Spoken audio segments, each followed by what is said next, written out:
All this yellow on the railway line from Hamburg to Cuxhaven is a rare sight. In spring 2016, sections of the line near Stade are being renovated. Cleaning of the ballast bed, replacing rails and sleepers, and thorough maintenance of the track are among the tasks carried out in several phases of construction in a 3-week window. A full closure of the line can be avoided thanks to powerful, highly specialist but flexible track construction machines. And of course, everything is completed on time. Once the work is completed, both tracks will be reopened for traffic as planned. The Niederelbe from the Hamburg area to Cuxhaven, which is exactly 135 years old at the time the renovation work starts, is the northern end of the line from Lehrte to Cuxhaven with line number 1720. Since April 1, 1881, the line has been running from Hamburg-Harburg in northwest direction to the estuary of the river Elbe. Cuxhaven station is not accessed by intercity rail services. Therefore, the hourly connections of the so-called Metronome regional express train are well frequented. During the construction work over several weeks, a Metronome is not in operation. The suburban railway is bridging the gap between Buxtehude and Stade with longer intervals. Freight traffic is running as normal during the construction work. Cuxhaven is a departure and destination point for automotive logistics. To fully close the line was therefore not an option. Lot 20 of the construction project, which is carried out around Easter 2016, concerns the line section north of Horneburg as far as Agathenburg station, about 7 kilometers away. The section of track towards Cuxhaven needs to be renovated. The work is scheduled to take 27 days.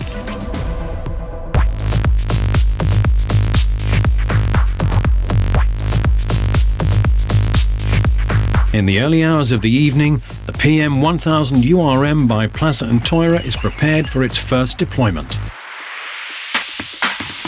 The excavation chains are brought into position. Excavating the material, they are at the heart of the 52-axle row of wagons. Work can now begin.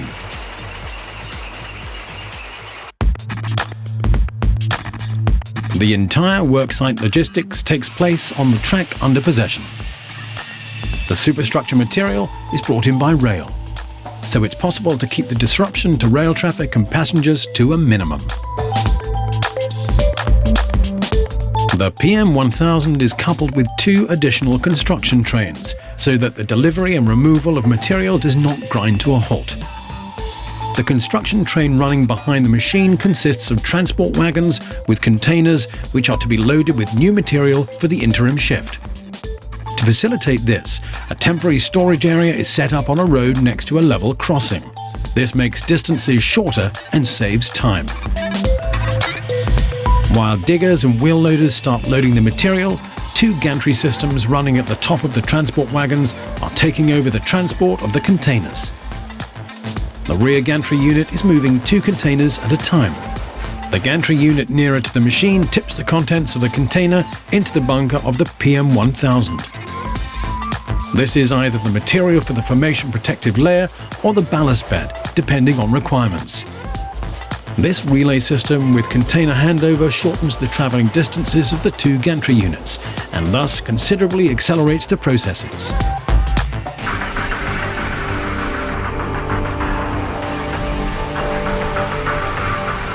The PM 1000 URM is able to deploy 3 excavation chains simultaneously and is as fast as it is thorough in excavating the existing material in any required width and depth. To save on the use of new ballast, its transport and the associated considerable cost, the existing ballast is first cleaned and treated. The recyclable components are reused. The unusable spoil is transported on conveyors to the second construction train at the front. The coupled MFS units there then move the spoil, separate from the PM 1000, to disposal sites set up away from the track.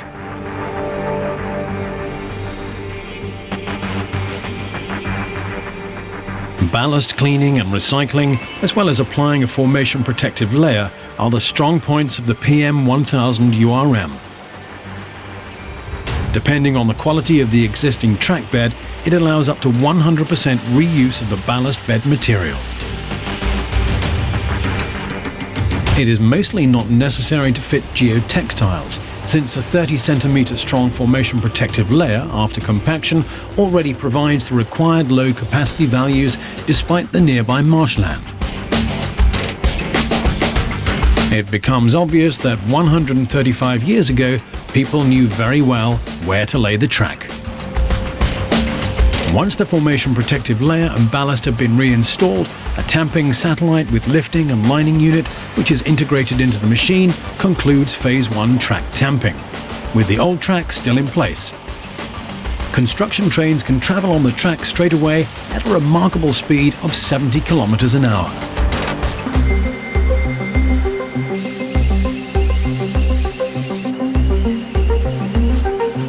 It is important that the machinery is able to work past passenger stations and other narrow places on the track without stopping, and without limitations to the work results.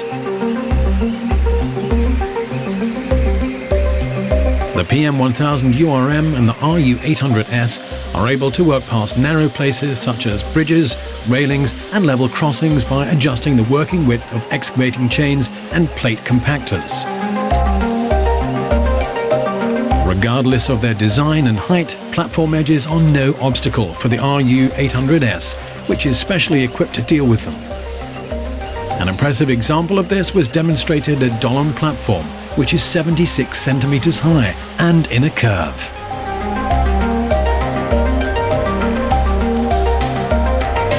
The RU800S by Plasser and Theurer is the second machine used at this worksite. It cleans the ballast in those places where the PM1000 has not been working. Its core purpose, however, is the continuous rail replacement. Before it can start its work, the new rails are laid down on the sleeper heads by suitable transport units.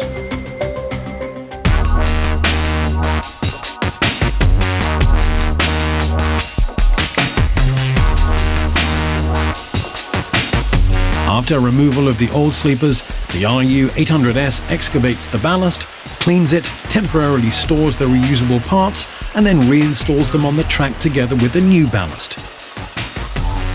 Next, the new sleepers are laid, and then the new rails are placed on the fastening points. By lifting and spreading the rails, they swap their positions on rail fastenings and sleeper heads. The rails are subjected to only minimal bending stresses as the free workspace is 45 meters long. Once the new track is in place, an 8-spindle wrench is used to tighten the rail fastenings. As there are no longer sidings on the Buxtehuder Stade line, the transport wagons for the sleepers are replaced by new ones in Hamburg overnight. On the RU800S, gantry units are also deployed for the transport of 30 sleepers at a time to the laying unit in a constantly moving relay system. After 3 days of work, this job is also completed according to plan. Being on time is here routine, and subsequent work sites for the machine and its crew follow a fixed schedule.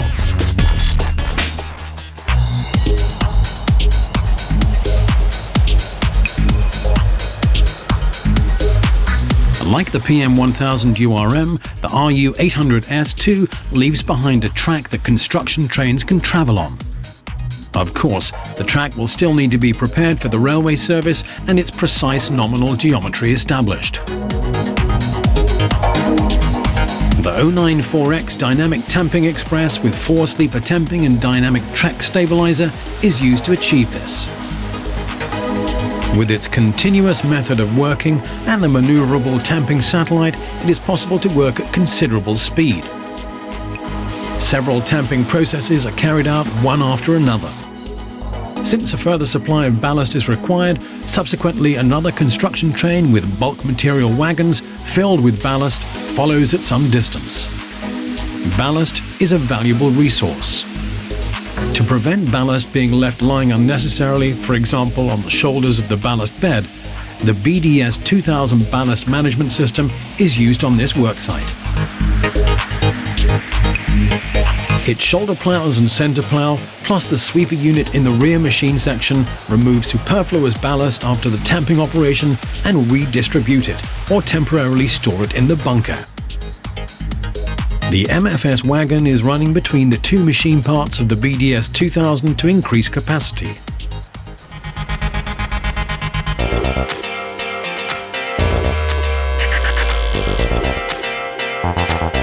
An EM-SAT 120 track recording car is in operation at this worksite between the Tamping Express and the BDS.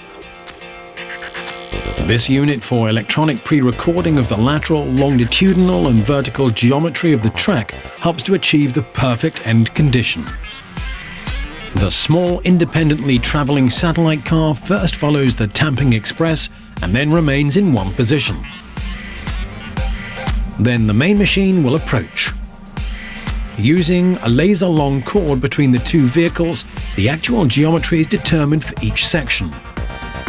In addition to that, the level and alignment of the track are recorded optimally in combination with fixed points on the overhead line masts. This data is then fed to the tamping machine for its next work sequence.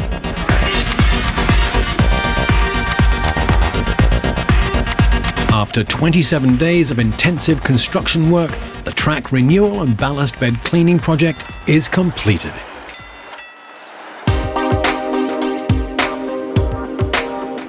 Safe railway operations can recommence as planned. A track upgrade and assembly line style with working technologies from Plasser and Theurer.